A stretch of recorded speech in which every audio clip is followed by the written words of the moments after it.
Shane Murphy here, entrepreneur and restaurant marketing expert.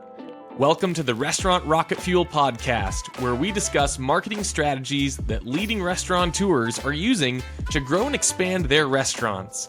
This podcast is sponsored by Boostly, the text marketing company that works with every point of sale and online ordering vendor in the industry. No contracts, no monthly fees. Learn more at boostly.com. Welcome back, everybody. We're here today with Robert Brill. He's the owner of Brill Media, which is a leader in helping companies to manage the paid media landscape, from everything from social media through TV. He's done it all and is truly an expert in paid advertising. So, Robert, I'm super pumped to have you with us today. Thanks for coming and sharing your story with everybody. Yeah, thanks for having me, Shane. Appreciate it. You bet. Before we dive in, can you tell us a little bit more about your background and Brill Media, for that matter? Yeah, absolutely. So 22 years in digital advertising, so digital media buying at agencies large and small. About 12 years ago, I started Brill Media with the goal of taking the guesswork out of marketing. And we see a lot of companies that are putting out marketing messages that are not persuasive, which means they don't get people to take the action that is needed to generate leads and sales. So our job is to eliminate that guesswork and really help companies understand the solutions that their customers are looking for, the problems that their customers are looking to solve, and then provide transformation, how to achieve a benefit without a pain in a period of time. And that process really is critical to the growth of every business, including restaurants. Yeah, absolutely. I think that phrase of taking the guesswork out of it is one that repeatedly comes up for restaurateurs when it comes to marketing. Most operators have tried dozens of different marketing channels and marketing tips and tricks. Yeah.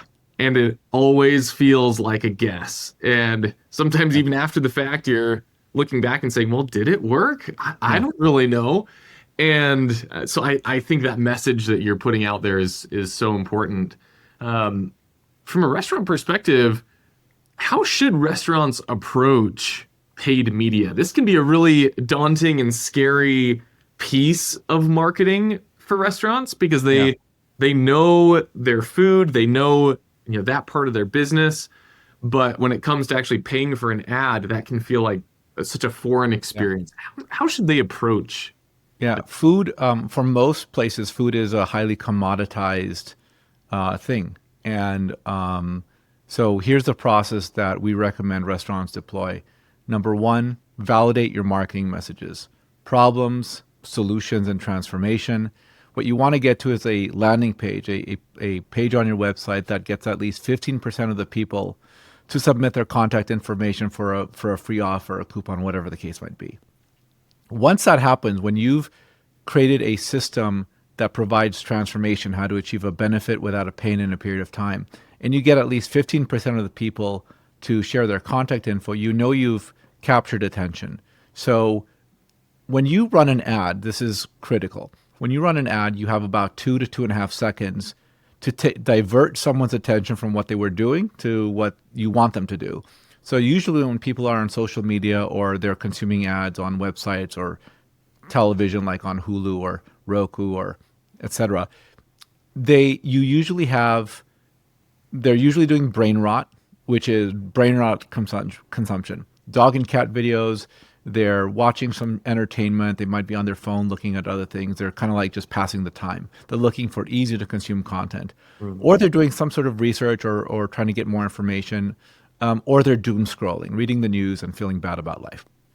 So now you've got to say something that is so impactful, so compelling that it diverts their attention from what they were doing into what you want them to do. And you have 2.5 seconds to do that. So when a person sees an ad, you basically have 3 steps that you need them to take so that they click. And all this happens within 2.5 seconds. Number one, you're going to give them a headline. And a headline has to provide transformation, the benefit you're going to receive without the pain in a period of time. So what's the thing that you're going to get by paying attention to this ad? Then their eye will drop down to the image. The image has to reinforce the headline that they just read. And finally, if you're looking at a Facebook ad, their eye will go to the top. They'll read the text. And that text, if it reinforces everything they just saw, you're going to get the click. Now, when you get a click, you need to get people to a page that will pay it off somehow, that will further reinforce that message. And you want some sort of tangible action they can take. A lot of mistakes that companies make is they drive people to a page where there's too many links. Like the mind gets confused, especially if they're not really focused on something. So you don't want to give them a page where they have 27 different links. What you want to do is give them a page where they can take a single action. Book now, download a free offer, or some other thing that shows interest. And I know that might be hard because restaurants, the interest is ultimately walking in and paying for food. But at the end of the day, like, you need these micro conversions to happen, because these micro conversions build up to someone leaving the house, getting into their car or walking down the road and actually spending money with you, especially when they weren't planning on doing that. So that's the process. Once you've validated your marketing messages, here are the next 4 steps. Number 1, discover your champion ads. Discover the individual ad and the individual targeting audience that drives sales. Next, you're going to scale up. Spend more money profitably to the places that drive people to walk in. Third, you're going to institutionalize all the learnings in the, or this is now, third, you're going to institutionalize all the learnings in the algorithm. The idea being that Facebook has its own algorithm, Google, etc. Track all that. And then finally, that was actually number 4. Number 5 is you're going to expand. Deliver more ads to more audiences or to more geographies, or do things that will create more demand, higher in the demand funnel, right? So the point is, there is a systematized process. So we call that process that we talked about, it's called Smart Scale.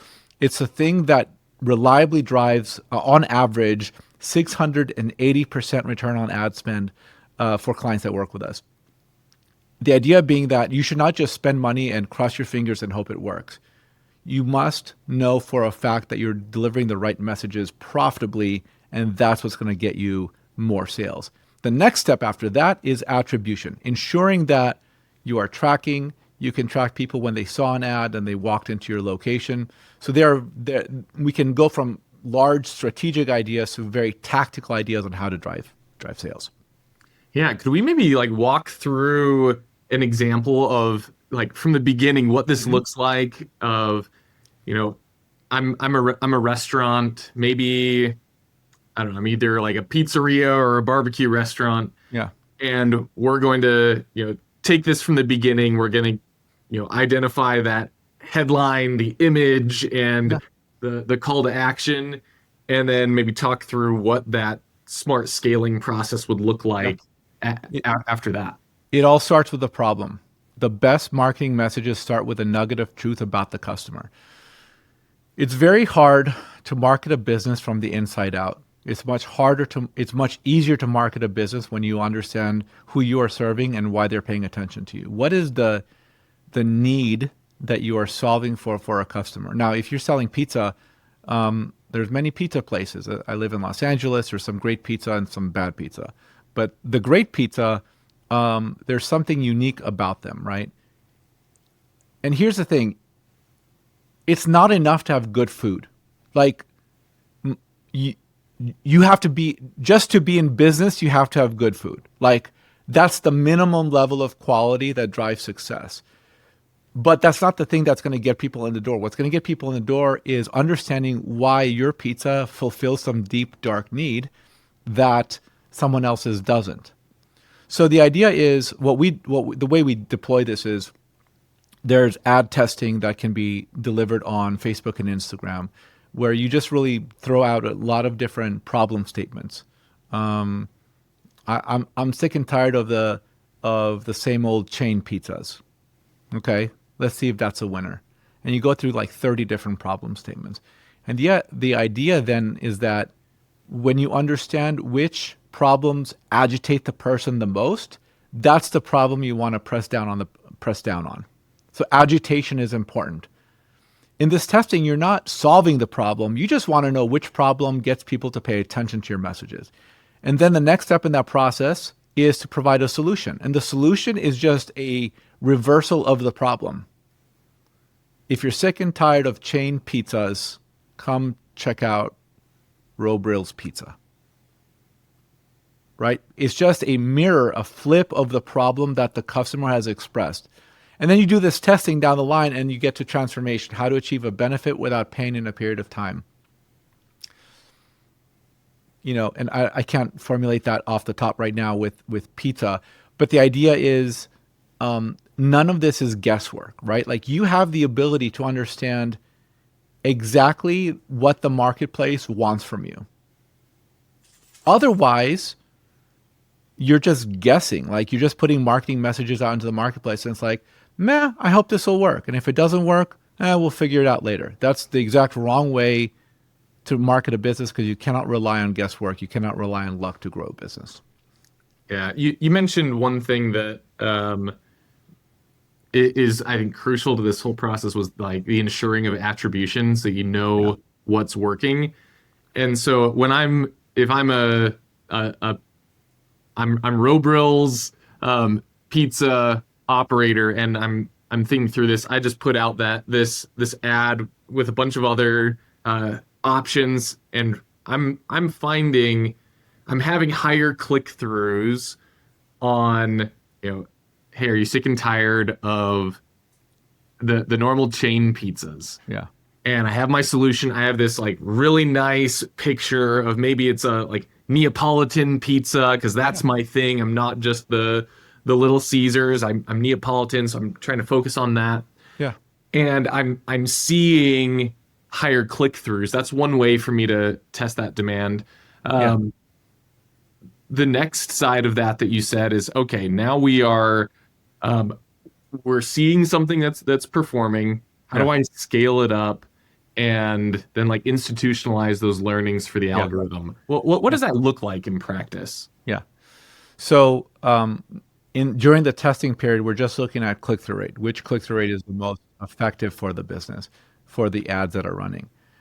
When you get people to a landing page, you want to track whether people are submitting their contact info for more information, for a free coupon or whatnot, or a discount coupon. The point is, you have a predictable and reliable marketing flywheel when you get a lot of people to take the action that they need. So that's number two, like just the metrics. Are you getting at least 15% of people, which is, by the way, the average for the industry is 2 to 5%. So when you're at 15%, you're 3 to 7 times higher than the industry average, which is fantastic. That's where you want to be. Then you want some sort of customer relationship management system, so CRM system, where you can capture someone's phone number, maybe their email address, maybe you get their name, and now you can match that information back to actual sales. It won't be 100, it won't be perfect, but it'll be close. So the idea is, if you capture 100 combinations of email address and phone number, and then you look at your sales, what percentage of those people bought from the pizza place? Right? So now you have the ability to say, look, we marketed, and 25% of those people turned into money for us within the next 30 days. Now, how do you bridge the gap? So that's attribution. That's direct one-to-one attribution from marketing to sales. Now, the question is, what the one thing that didn't get discussed here is the big gap between contact info is acquired and a sale is generated. So there's a big chasm. There's a Grand Canyon there. How do you build a bridge over that process? So what you need to do is continue with the SMS targeting, SMS messages, email marketing, and ad retargeting, right? They've already expressed interest. Now it's time to close them in that last mile. Now it's time to get them to a place where they went from, I'm interested. Now you've got to convince them to walk in. And how do you convince them to walk in? Serve them up ads, send them emails, send them text messages until they walk in. Or they unsubscribe. Because frankly, if they unsubscribe, that's okay. Like, unsubscribe just means they weren't really your people to begin with.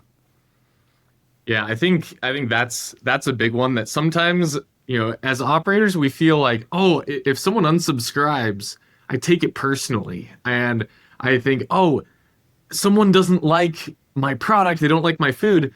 But in reality, it may have been, hey, this person joined because you did catch their attention. Yeah. And then the more time went on, they're not actually translating to sales. And if they're not translating to sales, you want them out because you don't want to be paying for the text messages, paying for the retargeted ads, paying Yeah. for all these things that add up. Um, it's okay. And it's not a personal thing. They may have never have even tried your product, but your ad got them in the first place. And there's also other things. They might have just started a diet. They may have just gone to the doctor and find out they have fatty liver. They may have just realized that they're lactose and they can't have cheese. They may have found out that they just lost their job, so it's time to cut back. Like, life happens to people. Everyone on your marketing list has something going on with their lives. So they may not want to be reminded of the fact that they love pizza and now they can't have pizza as much as they want. Maybe they're making lifestyle changes. Maybe they started taking Zepbound and Ozempic and they're just not as hungry as they once were. Like, there's a lot of life happening to the individuals that are on your marketing list.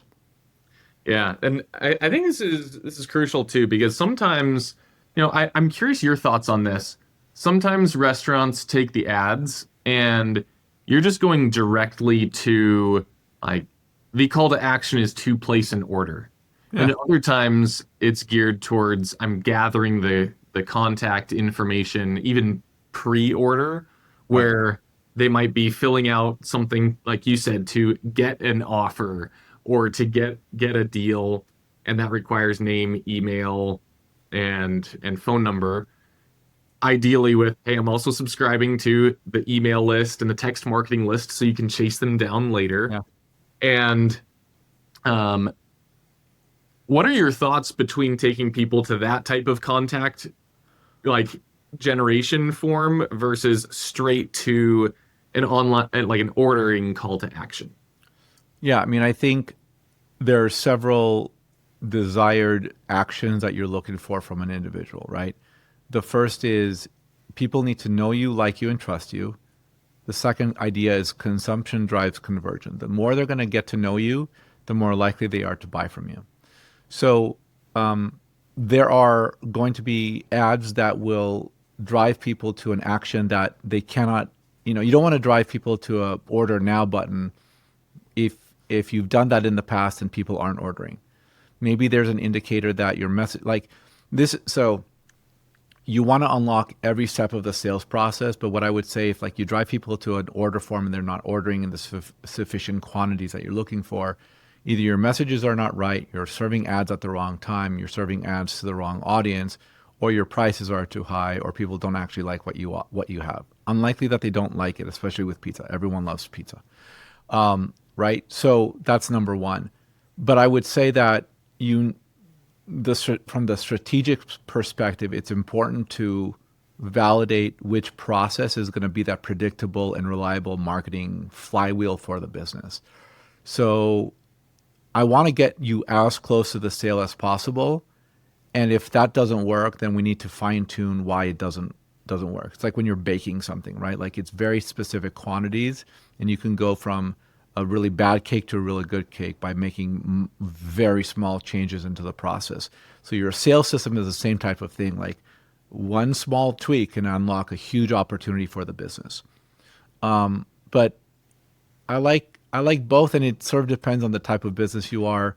If you have multiple locations, if you're a solo proprietor, like there are different reasons to do different things, and that becomes highly specific to your specific needs.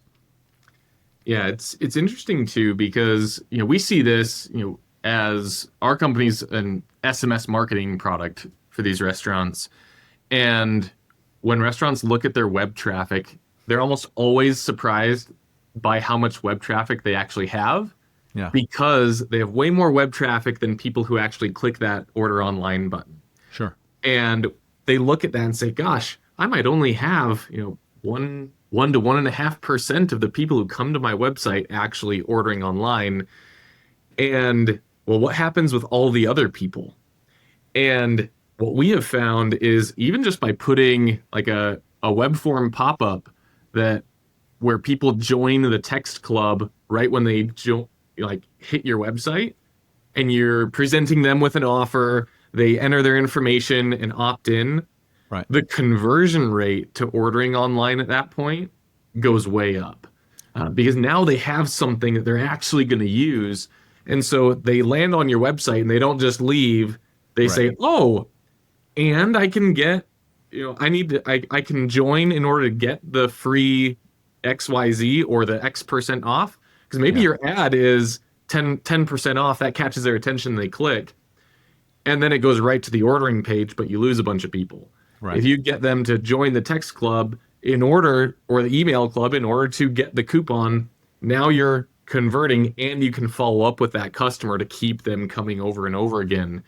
And Right. so I think that there's some strategic value in what you're describing of breaking it into pieces, get their information, and still focus on that call to action to transact. Right. And you've got to give them a reason to sign up for the text club, right? Like, are they going to earn free pizza? Like, what is the thing? And usually what works well is giving them something in the moment. So, like, if they sign up and they order right now, they'll get something interesting. So, like, I don't, I would look at the free pizza or the free thing that you give away for joining the text club not as, I would not look at it as an expense from your bottom line. I was looking at it as customer acquisition with a trial, right? Because like we said earlier, having good food is the minimum Yeah, like stake to be successful, right? So assuming you have good food, you want people to test it, and the trial opportunity is hugely valuable of getting a repeat sticky customer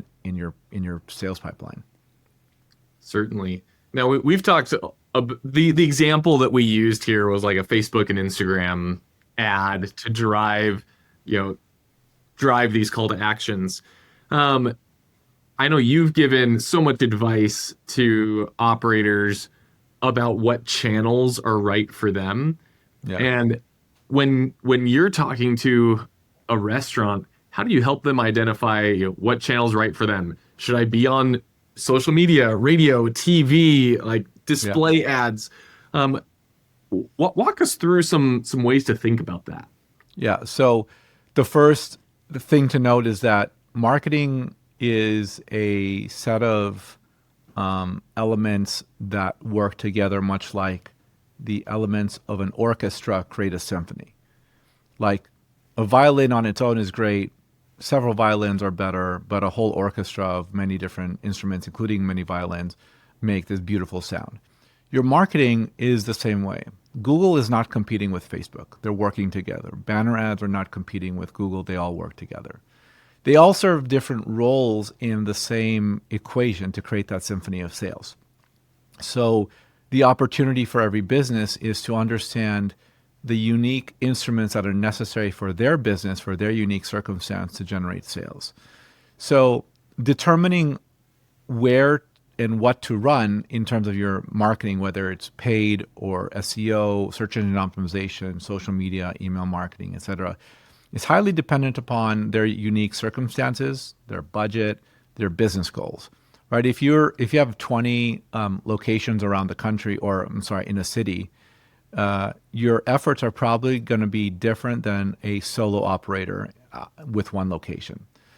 When we have the budget conversation, really the question is how much can you spend and still feel comfortable and sleep at night? That usually is what it comes down to. Some people don't like that answer because they say, well, there's a minimum requirement for Google. There's a minimum spend on Facebook. There isn't. Not for any business, there isn't. Like I would say the first step is don't spend money if you don't know what you're doing. Like don't boost posts. That's just a waste of money. Several reasons for that. The fundamental is that you're just spending money without any strategic understanding. And Facebook says, cool, you reached 1,708 additional people. So what? Like what turned into sales? I'd rather have a system and a process that's deployed than just pressing the boost button so you can say I'm doing marketing and advertising. Like it's not going to result in anything. You're doing marketing poorly if you say Facebook doesn't work for me or Google doesn't work for me or something else. So if you're saying that, that's an indication that you just don't have a strategy. You don't have the right advisor. You don't have the right people giving you, helping you make good decisions with your money. So I would say first step, this is to kind of like encapsulate it. Here's more or less everything you need. develop your marketing message, ensure that what you're saying is relevant, because you don't want to spend money on ads that are just bad or not persuasive, because you'd rather just not spend the money then, because it's not going to work. Get your marketing messages in line. Facebook has a really powerful algorithm. So now I'm giving you the strategy for why each channel should be on the campaign and what its purpose is. Facebook and Instagram, single source of advertising. Really great algorithm, really great at matching people with the stuff that they're into right now. So your business can get in front of the people who want pizza right now. That's number one. Google is really great for capturing that demand. Someone sees your ad on Facebook, they go to Google, they search, your ad should show up. Search engine optimization should be part of your equation, because people will want to search for a good pizza in Sherman Oaks, and those people need to find your business. It needs to show up. Okay. I would also look at listings platforms. Yelp would be a good one. Google Business Profile would be another one. So you want to show up in those places. And then finally, if you want to go higher in the demand funnel, so meaning create more demand, you're going to run ads on digital out of home. You're going to run banner ads, which are really inexpensive and highly valuable. And then you're going to want to look at connected television, Hulu, Roku, et cetera, which you can target down to like a zip code or several zip codes, right? Like you don't have to be very broad. It doesn't have to be very expensive. What should you run as an individual proprietor or even a chain of restaurants? It depends on your budget. It depends on what you want to accomplish. It depends on what allows you to sleep at night. What I encourage everyone to do who's listening to this is really understand what their growth engine is. What gets people in the door? If I'm on a call with you and you don't know what gets people in the door for your business, if you don't have any concrete evidence of what it is, then the first step is really understand what gets people in the door. Because what if it's all Yelp? What if everyone just comes in through Yelp? Well, maybe Yelp ads are good. I hear horrible things about Yelp, but that's a different story. But the point is, what's the thing that drives so much of your business that you should be doing? You should be pouring money into it. Whatever that is, we need to figure that out. That's what you should do. Yeah, Robert, this has been super fun, because I think this is one of those interviews where someone could listen to any 30-second chunk of what you talked about, and they'll get very tactical advice and value that they can go and implement. So there is a lot of tactical advice here that's really great. Thank you for walking through these examples, laying this out the way that you did. Like, there's some absolute just treasure troves of gold for operators in here. Thanks. What's the best way for people to follow you and your company after they? Yeah. Check out our business, brillmedia.co, B as in boy, RILL media.co. If you're listening to this and we have a conversation and you mention it, we'll give you $500 off our message validation process, so you can have the predictable and reliable messaging that results in at least a 15% conversion rate of people wanting to know more about you, downloading your offers, etc. And really, at the end of the day, you can email me, robert@brillmedia.co, and message validation will give you a $500 discount on that. Amazing. Thank you for that offer to the audience here, Robert. And again, this has been an absolute pleasure. Thanks for sharing all of your wisdom with us today. Thanks, Shane. Appreciate it. Thank you for joining us for another episode of Restaurant Rocket Fuel. And thank you to the amazing restaurateurs that work so hard to provide an amazing guest experience for our communities. Again, this podcast is sponsored by Boostly. To see how we can drive more revenue to your business, visit boostly.com. Don't forget to subscribe and go out there and maximize the potential that you and your business have in front of you.